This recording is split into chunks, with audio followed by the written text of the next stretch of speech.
Good morning. We're going to be in 2 Samuel today. As many of you know, a few weeks ago I had to take a road trip down to Alabama to do a funeral for a friend of mine. We drove south on 219 and got on Interstate 80 and kind of got into Ohio in the northeast corner and went the whole way through that garbage city of Cincinnati with their terrible football team and down through Kentucky. And I think we were just past Brockway when my 6-year-old started asking that question that every parent loves to hear on the road trip. What is it? Are we there yet? Are we there yet? No, baby, we're 20 minutes into an 11-hour drive. And with you in the car, let's just go ahead and call it 13. Are we there yet? Are we there yet? When I was young, my mother's mom, so my grandmother, for those of you who are following, would like to say, "Hey, yeah, I meant to go there. Thank you." My grandmother would say, "Who wants to go for a ride?" Yeah, go for a ride. We get in the car. Where are we going? We going to get ice cream? We going to the park? Where are we going? Going for a ride. I don't want to go for a ride. I thought you meant go for a ride to go get something. It's like children can't appreciate the journey. And then we get older. And we still don't appreciate the journey we're on. We're told we should have goals and plans and dreams. And we do. And all those things drive us to say, are we there yet? I'm saving for a house. I'm launching a business. I'm trying to grow a healthy church. And, are we there yet? God, am I there yet? Are we here? Are we there? We're waiting for the ending that we think is coming. And that can be especially hard when we're on a tough road. Like when we're waiting for healing. We don't want to wait for Beth to be healed. We want Beth to be healed now. When the pain is physical, emotional, mental, it doesn't matter. We want healing now. When our hearts are hurting over a relationship, when our marriage is falling apart, when we meet the girl of our dreams, and when can I pop the question, and when can we get married, and when can we start our life? Are we there? Everything's about the horizon, and we're never looking at what we're going through. Remember, as a kid, you couldn't wait to graduate, right? Life will be so much fun. I used to sit around my friends and, man, when we get a license, we're going to go anywhere we want. And then you get your license, and where do you want to go? I don't know. Where do you want to go? I don't know. Where do you want to go? You do that for 4 hours, and then you're done. Everything's going to be better in just a couple months. And if we just hang on until we get there. Waiting for promotion, waiting for a new career, waiting to meet somebody. As adults, we don't ask, are we there yet? We're a little more mature than that, we think. We disguise, are we there yet, with when will this be over? How long, Lord, am I going to have to suffer through this? When are you going to answer? Why am I going through this? And I have found that God answers those questions like never. God has never yet answered a why are you doing this question. I don't think he has to. So let me cut right to the point this morning. Who you become on the journey is more important than when you arrive. Now, I gotta be honest, that sounds like one of these cheesy Instagram memes that it just sounds, I hated the wording of it. But it's scriptural.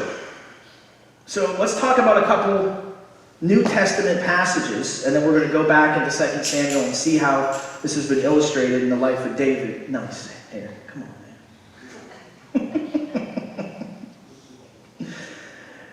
James chapter 1 says, "Count it all joy, my brothers, when you meet trials of various kinds." Yeah. You wonder why it took so long for James to become part of the canon in Scripture. It wasn't because of the emphasis on works. I think it was this ridiculous sentence right here. "Count it all joy, my brothers, when you meet trials. For you know that the testing of your faith produces steadfastness. And let steadfastness have its full effect, that you may be perfect and complete, lacking in nothing. Now, if this were only found in James, we could probably find a way around to say, well, James was a little crazy. But Paul writes in Romans, what's that word? I pronounce it rejoice, but rejoice doesn't make sense. We rejoice in our sufferings. Do we? I don't know why Paul put a we. Maybe he should put an I. Maybe Paul, you rejoice in your sufferings. I have not reached that level of spiritual maturity where I get excited when things go wrong. But Paul says we rejoice in our sufferings knowing that suffering produces endurance. Well, I didn't pray for endurance. And endurance produces character. I didn't pray for that neither. And character produces hope. That's really interesting. Because he doesn't stop and say, just rejoice in your sufferings, because we wouldn't do it. He says, rejoicing produces endurance. Endurance, character, character, hope. Really, the first half of that, rejoicing, enduring, that's our responsibility.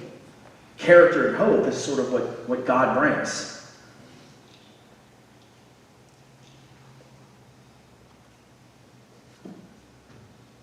How well do we rejoice in suffering? Anybody lead off their last season of suffering with rejoicing? No, we complain. Not this. God, why this? Why me? Not again. We sound like a little kid in the back of the car. I'm bored. This hurts. Make it stop. It's hard. I'm afraid. I'm tired. It's interesting that both James and Paul, James says steadfastness, Paul says endurance. I'm just going to be honest with you, I hate when guys do this, but I'm going to do it because I think like this one time it's important. The Greek word is hypomene. I hate when sermons turn into like Bible scholars lectures. It's the same word that James used, it's the same word that Paul used. Hypomene means to remain under. As in to remain under the pressure, to remain under the stress, to remain under the pain. So think if I told you, I'll give you $500 if you can take a cold shower for 30 minutes. We'd be like, absolutely, I'm all in. Have you taken a cold shower? I tried last night. I didn't count to 30. Like, heck no. I don't think it would get easier. Like, I don't think like a minute in, like, oh, this isn't so bad. It's horrible. But the word is to remain under, like you're bearing something and it's not letting up and it feels like it's getting worse. It's not a fun word. Hypomene is like, it's going to be miserable and I want you just to sit there with it. It's like when you go on a diet and you cut out all the food that tastes good and you eat all those silly vegetables and you go see the doctor on Thursday and she tells you gained 5 pounds and you want to punch her in the face for her bad advice. You want to guess how mad I was? If this town would have had a McDonald's, I'd have bought everything on the menu on Thursday afternoon. And she's like, but you made good decisions. And she said, just keep doing it. Hypomene. Like remain under the pain and hang on. That suffering produces endurance. You're gonna want to quit. You're going to want to quit. You're going to want to give up. You're going to want to cash your chips in. You're going to want to move. I remember a couple years ago, I was going through a really dark time. I had launched a church where I was going to spend the rest of my life in Birmingham, and the church closed in 9 months, but like literally I knew within 6 weeks. I studied church planning enough to know when it works and it doesn't, and it's like the writing's on the wall, show's over, and I just watched it. I did life support for 6 months and it wasn't happening. Immediately afterwards, I thought, well, I'll just go somewhere else. And there was like this long period where I wasn't getting any ministry work. And I was driving a limousine and it got really dark. And I remember getting up on Sunday morning and having to go to church like you guys did. Like walk in and like, I don't know what songs they're singing. Like I'm telling you, that's never happened to me in 20 years. I always knew what songs. I was either running sound or lights or playing. Like, I don't know what the guy's preaching on. That's crazy to me. And I remember saying, God, I don't want to go. I want to quit. Not I want to quit going to church. I want to quit Christianity. I want to quit you. I'm done. I'm angry and I'm hurting. But once you've seen truth, you can't unsee it. And no matter how much I tried, I couldn't wrap my mind around the fact that I couldn't convince myself that God's not real. So maybe out of religious duty, maybe out of, I kind of know how this ends, I chose hypomene, to remain under that. I walked into this church and they're singing all these songs about spiritual warfare, and the pastor says, we're starting a series in James today, and consider it all joy when you face trials. And I'm like, God thinks he's so funny, doesn't he? And I just sat there and fought with God for weeks. I have no idea what that pastor said. I sat in church every week, but I kept going. I kept going. And eventually, there was healing, and there was clarification, and the clouds lifted. My endurance produced, I don't know, maybe character, I don't see it. But we're going to want to quit. People say, well, I was married and I'm not happy, so I got a divorce because my husband's a jerk. And they get remarried, and guess what the next husband is? He's a jerk too. I got a job and I was supposed to get a promotion, and I didn't get it, so I quit and I got another job and they're going to promote me. And it's like, I know how this sentence is going to end. I've got a very close friend who for 15 years has changed their job every 9 to 12 months. Every time it's the same story. That guy was a jerk. They treated me poorly. They talked down to me. They made promises they didn't deliver. But this guy is so great, and he's going to train me and promote me, and you just kind of wait. And it's the same story every time. And she fails to grasp the idea that the only common link in all those stories is her bad attitude. Remaining is really hard. Do you ever feel like you keep coming around the same problem? Like, not this again. Every relationship ends the same way. Every job produces the same problems. Every year, it's like it's the same stinking thing. Why do I keep running into this? Maybe you haven't learned something. Maybe God's working. David said, Lord, if I make my bed in heaven, you are there. And if I lay down in Sheol, like in the grave, you are there too. You can't escape God. So when you quit and go somewhere else, or break up with that person and start dating this person, you find yourself back in the same situation. The answer is not look for something else. It's to remain under, which is super hard to do. And I'm glad Paul didn't say, rejoice in your sufferings because suffering produces endurance. I'm not super excited about endurance. Endurance produces character. Character is the quality of being approved on the basis of trial. Tested, proven, veteran. That's character. Who you become on the journey is more important than when you arrive. The problem is, we're ready for the destination, but our character doesn't support that destination. So school started last week, right? So all the seniors are probably doing what I did my senior year. 180, 179, 178, 170. I just want to graduate. I just want to be done. Give me the final exam now. What happens if you give a kid the final right now? He's going to fail. He's going to fail the test, and guess where he's going to be next September? That makes so much sense to us. That's high school logic. That's life, man. If you don't learn the lesson, you can't pass the test, and you're just going to kind of keep going through these cycles. I used to work for a company that we did battlefield promotions. You know what those are? Like, okay, we'd hire a guy like at customer service level, and then an assistant manager would leave or get fired, and we would just go find the best customer service guy and promote him. We wouldn't train him. We would just, hey, here's your... Of course, he wants the job because it's more money. And then eventually a retail manager would leave or get fired or get promoted, and we'd go find the best assistant manager. No training, just, you're really good at this job, and we promote them to their level of incompetence. And then eventually we go, you're terrible. You're like the worst district manager ever. You're fired. Now, whose fault is that? It's the fault of the company, and it's the fault of the guy who took the job because he wanted the money, but he didn't know how to do the job. We found ourselves in this cycle over and over and over again. We realized we're not hiring bad people. We're not training good people. people get married and divorced and then run off and get married again real quick because that's going to solve all the problems. Which is hilarious in the movies. It's heartbreaking in real life to watch the train wreck of someone rushing into a new relationship without ever healing from the last one. But we have goals, we have plans, and we're striving to reach those things. Yet our plan never involves wait. And as Tom Petty says, the waiting is the hardest part. You did, Tom Petty? No? I was really proud of that one. Suffering produces endurance, endurance produces character, and character produces hope.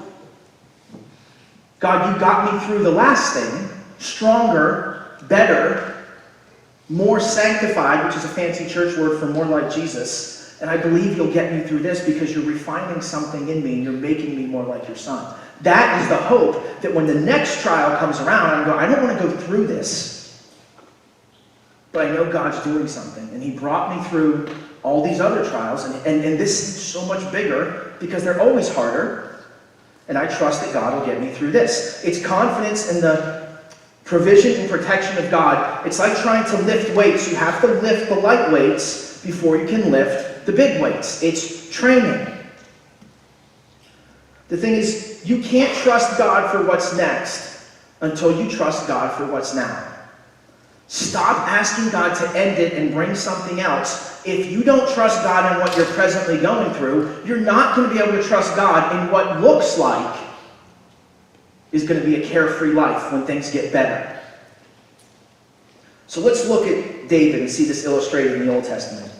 2 Samuel, we're going to start in chapter 5. I know we're not in chapter 5. I want to set the stage and I'll go back and tell you how we got here. 2 Samuel 5, verse 1. Then all the tribes of Israel came to David at Hebron and said, Behold, we are your bone and flesh. In times past, when Saul was king over us, it was you who led out and brought in Israel. And the Lord said to you, You shall be shepherd of my people Israel, and you shall be prince over Israel. So all the elders of Israel came to the king at Hebron, and King David made a covenant with them there at Hebron before the Lord. And they anointed David king over Israel. And all of God's people said, well, it's about dang time. 15 years since Samuel anointed David in his living room. 15 years since you're going to be king, till now he's finally king. That's a lot of waiting. That's a lot of God. Are you ever going to do something? I'm holding on to a promise. We just grab verses out of anywhere and claim a promise of the Lord. But this was clear. This was Samuel, the prophet, came and anointed him. Samuel had the authority to do that. Said, you are going to be the next king. And David has to wait 15 years because who David was becoming was way more important than when he got the job. At age 15, David kills Goliath. He becomes a captain in the army. He marries Michal, who's the king's daughter, and things are going great. The people love him. He's got a great career. He's in the king's house. He's going to be king. But Saul's paranoid and starts to pursue David, and David has to run, and Saul sends assassins, and David goes and gets some help from a priest, and Saul finds out and has all the priests in that town murdered for helping David. I mean, he's lost it. But David doesn't run. He doesn't give up. He remains. He's waiting. In 1 Samuel 23, we covered this a few weeks ago. If you remember, the town of Keilah was attacked by the Philistines. And David's hiding in the mountains with 600 men. Keilah's an Israelite town. And David goes to the Lord and says, should we go rescue Keilah? Now, whose problem is that? That's Saul's problem. Saul's the king. He lost the city. In fact, the more cities he loses, the worse his kingdom is. He looks like a train wreck. It's really better for David, for Saul's kingdom to kind of fall apart a little bit, at least on the edges. He'll be all right. But David goes to Keilah and fights the Philistines. Because the right thing to do is always the right thing to do. I almost wanted to put another cheesy meme up for that one. But listen, the right thing to do is always, what's the right thing? What's the right thing? Do that. But what about this? Doesn't matter. What if somebody, doesn't matter. But Saul's the one, doesn't matter. If it's the right thing, you do the right thing. Now, if you have no character, you don't care about doing the right thing. Yet God is developing something in David. God is testing David. A little while later, we covered this last week. Remember, Saul shows up and goes into a cave to relieve himself, and David's hiding in the cave, and David could have killed him, but he doesn't. And Saul comes out, and David says, hey, I could have killed you. And then a couple weeks later, Saul's pursuing David, and David goes into the camp where Saul's sleeping, and he stands over Saul's sleeping body, and he takes Saul's spear, and he wakes Saul up in the morning from across the hill and says, hey, does this look familiar? I could have killed you. But David didn't kill him because the right thing to do is the right thing to do. You think a 15-year-old would have thought that way? I wouldn't have when I was 15, but nobody was anointing me king, that's for sure. At the beginning of 2 Samuel, David's at camp, and this messenger runs in the camp and says, hey, the Israelites are at war with the Philistines, and Saul and Jonathan are dead. And he brings David Saul's crown and Saul's wristband, his amulet, like Saul is dead. And David says, how do you know they're dead? And the guy says, well, I killed him. David's going to love me. Now, we talked about the story last week. Saul got hit by an arrow, asked his armor bearer, would you please kill me? And the armor bearer's like, I'm not going to do it. Saul fell on his own sword. But as far as David knows, this is the first information he's getting. And this guy claims he has killed Saul. So in 2 Samuel chapter 1, verse 11, then David took hold of his clothes and tore them, and so did all the men who were with him. And they mourned and wept and fasted until evening for Saul, and for Jonathan his son, and for the people of the Lord, and for the house of Israel, because they had fallen by the sword.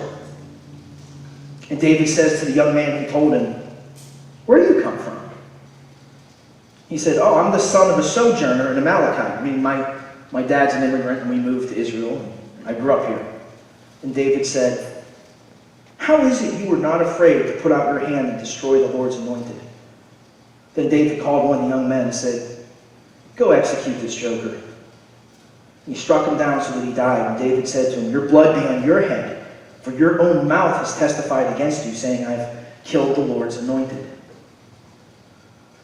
When David hears that Saul is dead, he mourns. He doesn't. If you're the next king and the king dies, is that good news or bad news? It's kind of, and the king's not your dad, so it's kind of good news.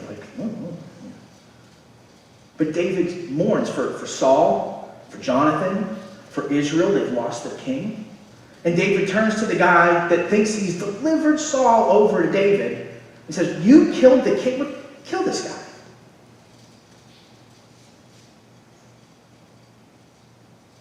The right thing to do is the right thing to do. David mourns over what could have been viewed as selfish information, as good information.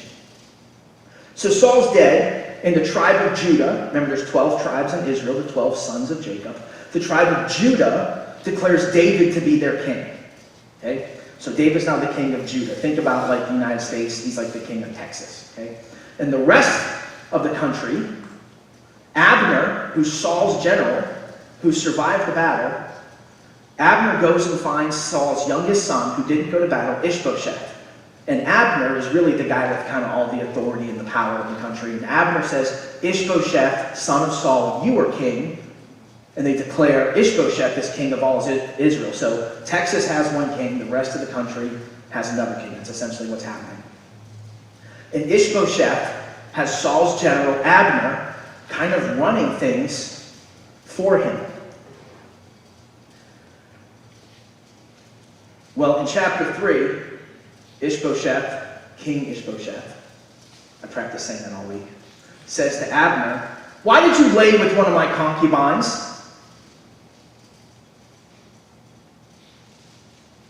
And Abner's like, what are you talking? What's the matter with you? Like, what am I, a dog or a kid you become? And see, Abner hadn't done anything wrong. But Ishbosheth is paranoid, just like his dad. Abner is the general who has the heart of the people, just like David. Abner is David to Ishbosheth. And he's like, well, I know how this story ends. I watched this go down last time. So Abner sends a message to David, says, can we talk? Abner comes to David and says, hey man, I'm trying to remember the exact wording he used. Whom does the land belong? Is what he says. Like, hey, you know who has the people. Like, they're following Ishbosheth because I'm following Ishbosheth, and you know that if I would defect, they would come with me. So David makes a covenant with Abner. Abner's now going to defect from Ishbosheth in Israel to David in Judah. Well, David's number one military guy, David's general, is his nephew Joab. Joab finds out that Abner was talking to David. He assumes Abner's here on some covert mission trying to figure out how to infiltrate the kingdom. Joab calls Abner aside, like now they're going to have like this bond, and Abner runs a sword into him and kills him. So now Abner's dead. Is that bad news or good news for David?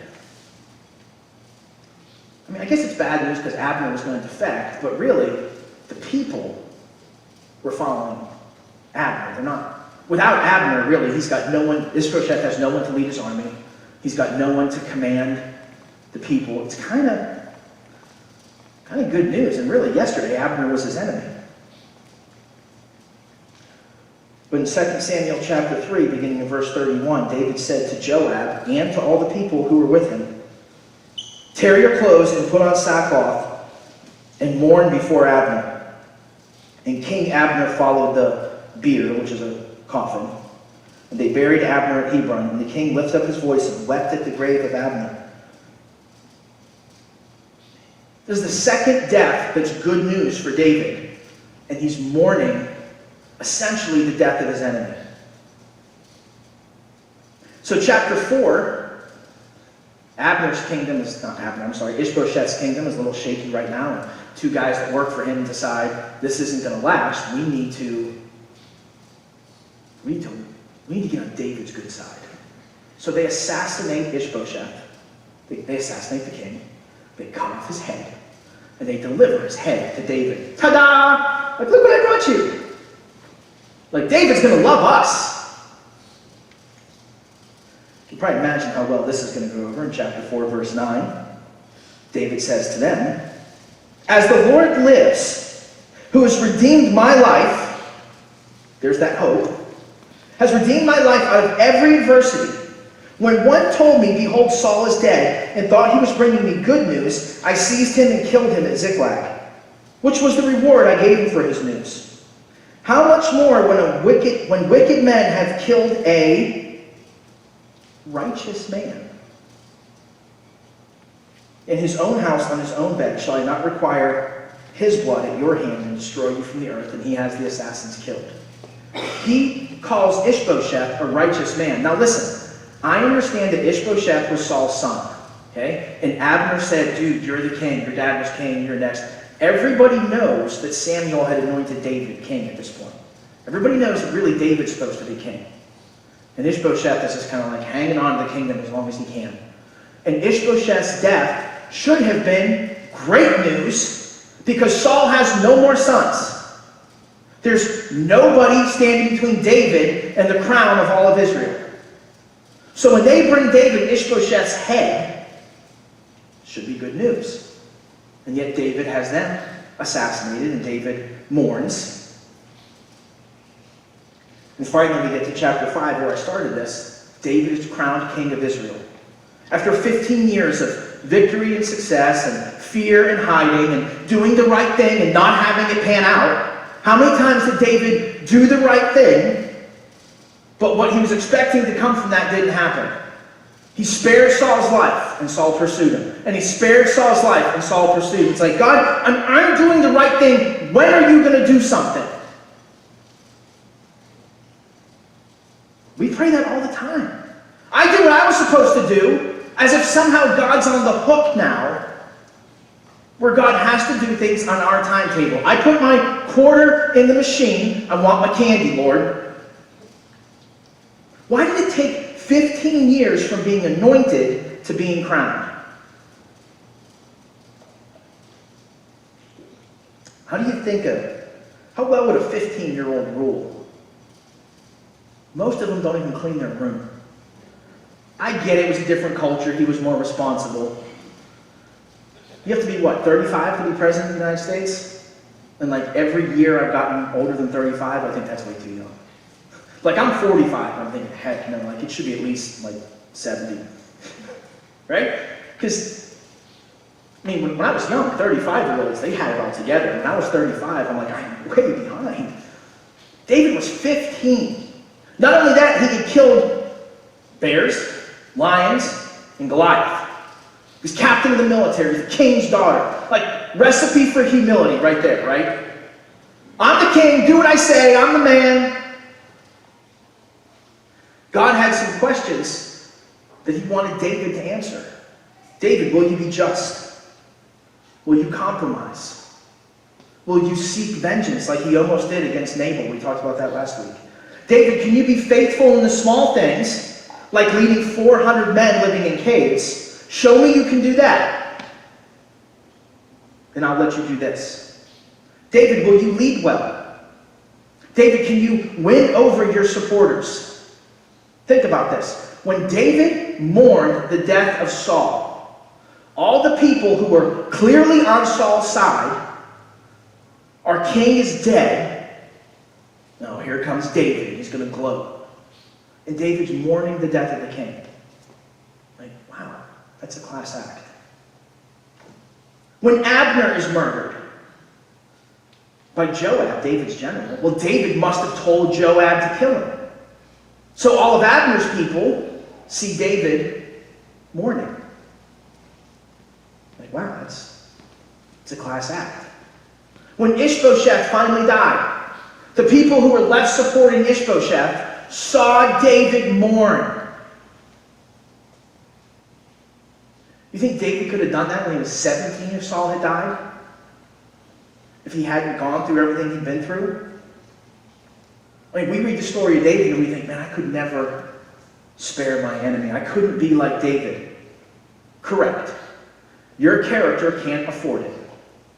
Because trials are deposits in the account of our character. But when we quit and we give up and we cut and run and we look for a shortcut to get out, God can never develop our character to the place where we can have the faith of these saints where we think, how did that guy do this? Because he was tested more and he remained.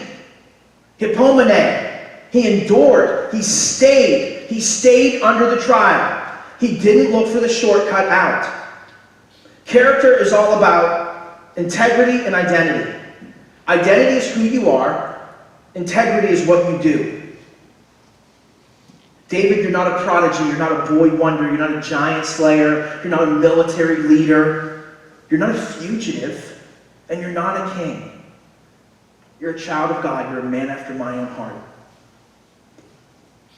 And the Lord would say to you, you're not your occupation. You're not your marital status. You're not your age. You're not whatever label you put upon yourself that you think defines who you are.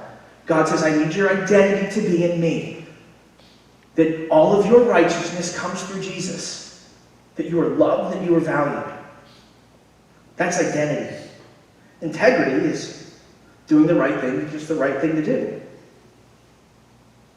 Sometimes God's putting us through trials to find out, will you win at all costs? Does the end justify the means? Will you rationalize your behavior?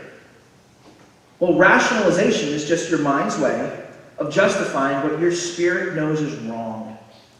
I shouldn't be doing this. Well, yeah, but because he did this and she did that, because it's... Stop it.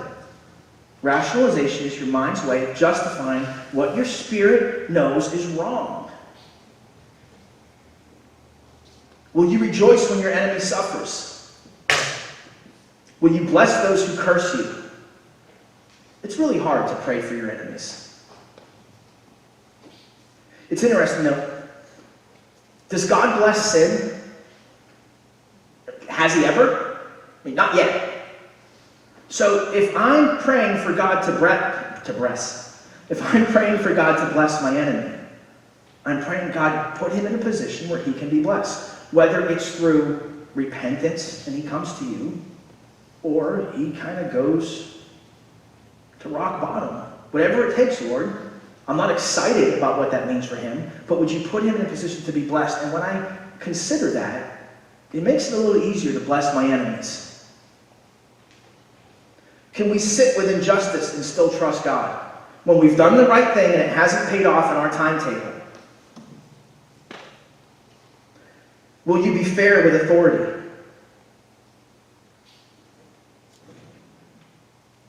Who you become on the journey is exponentially more important than when you arrive.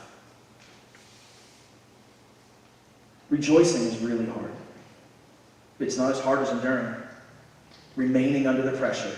Not quitting, not taking a shortcut, not starting over. Because the same you in a new environment will produce the same problems. Because you haven't learned the lesson and you haven't changed. I remember I got out of a long relationship. And I jumped into this new relationship with this other girl who was very different.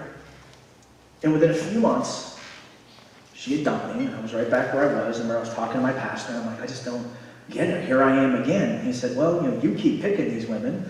Thinking I think he was trying to say maybe you're picking the wrong women. But these two women were very different from one another. The reality I had to come to within the next couple of years was they weren't the problem. I'm the problem. I've got to deal with my stuff. And I just kept jumping from one to the other. I wasn't enduring. I was starting over, wondering why everything was going the same way. I'm going through the same lesson, but I'm not learning it. So God says, I got time. I've only got forever.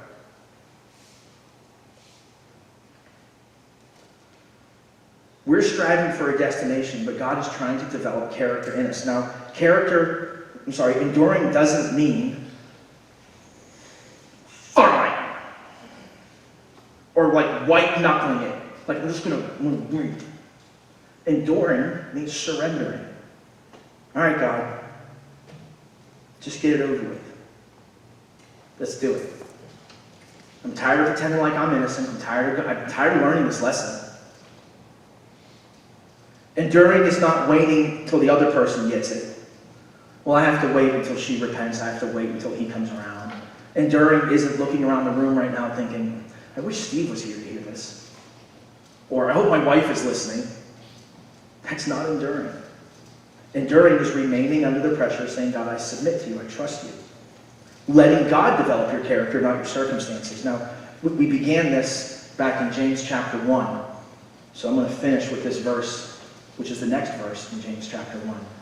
James says, if any of you lacks wisdom in a trial, that's the context. Rejoice when we go through suffering and trials. If any of you lacks wisdom, let him ask God who gives generously to all who reproach and be given him. Now, I said God doesn't answer the question, why am I going through this?